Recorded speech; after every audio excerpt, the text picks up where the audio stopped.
Hi. Okay.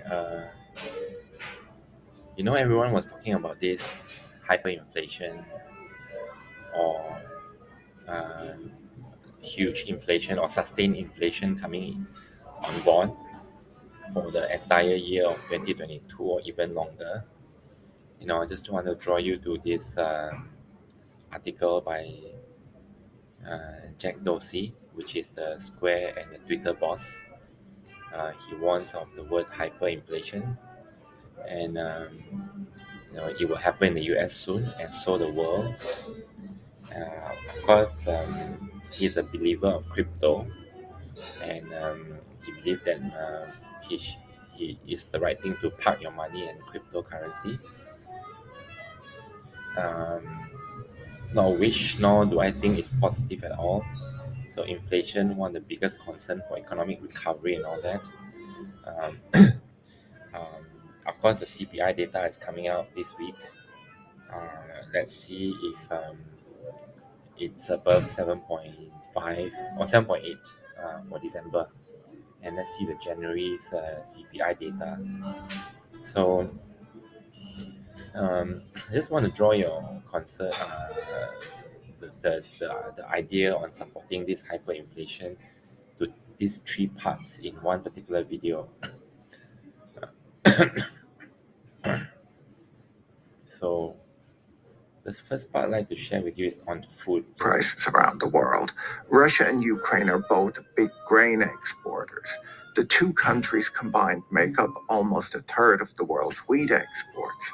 Ukraine's output of grain and potatoes is amongst the highest in Europe, and it's among the world's largest producers of sugar beets and sunflower oil. Wheat and other grain prices have soared since the Russian invasion of Ukraine. Mondelez, the maker of Cadbury's chocolate and Oreo cookies, announced last week that they were suspending operations at their two Ukrainian factories. Carlsberg, the world's third largest brewer, said that work at all three of their breweries in Ukraine have been halted. Cargill, the U.S. agricultural trading group, and Nestle, the world's largest food company, both have significant operations in Ukraine too that will be disrupted. Nestle announced that they've temporarily closed their three factories and service center in Ukraine. The disruption of grain exports from Ukraine and Russia could possibly lead to physical food shortages, particularly in countries that typically buy from Russia and Ukraine. These shortages could impact millions of people living in places like Egypt, Tunisia, Morocco, Pakistan, and Indonesia. These food shortages could, of course, then have political consequences. So if you, I think for this, US is probably self-sufficient when it comes to this. As he mentioned, that a few different countries that might be affected. Um, so I want to share with you another very important thing on the supply chain constraint for semiconductors. Next up, Russia and Ukraine are key sources of two very important industrial gases, C4F6 and neon, which are vital to semiconductor production. Ukraine produces a quarter of the world's neon, the price of which has tripled in the past 6 months due to Chinese steel mills that produce the gas as a byproduct being shut down for the Winter Olympics. Chip manufacturers could be affected if supplies from Ukraine are unavailable for an extended period. These gases are essential for chip manufacturing, particularly neon, which is used in lasers that etch features onto computer chips. The next industry we should discuss is banking. Western banks began cutting. So if you see semiconductor, which is a key to um, another very important component to supply to the world, especially in this tech world, is neon. Which is if you can see, Russia supply one quarter of that to the rest of the world for laser beams and all that.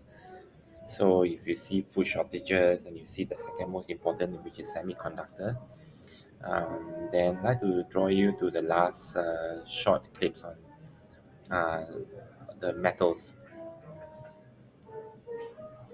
Indonesia, and the Philippines.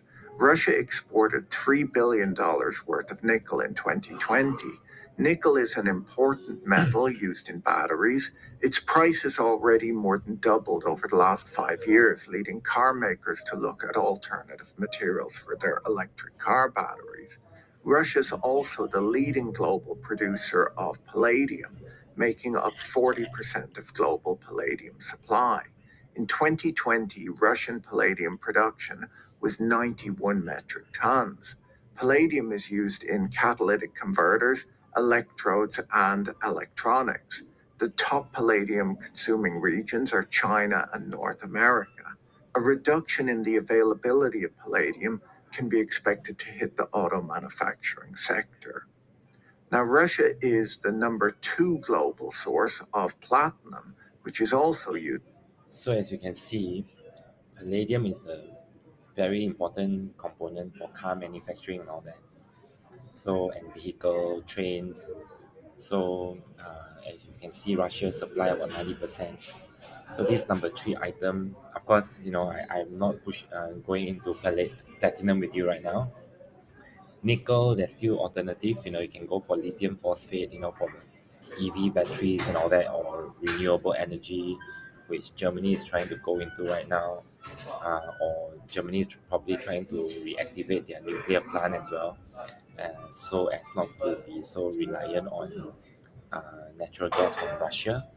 So if you can see these three in this, if the war prolong, or Russia were to um, invade other countries, and the whole European Central Eastern region is unstable for a longer period of time, all these commodities would be getting scarce, and will affect the world economy as a whole. And inflationary pressure, if you are looking at hyperinflation, may not be so remote after all. Although it looks like a distant possibility, but it's a bit kind of likely. So okay, that's all for today. Click a like, smash a like on my button, and give me your comments if any. Thank you.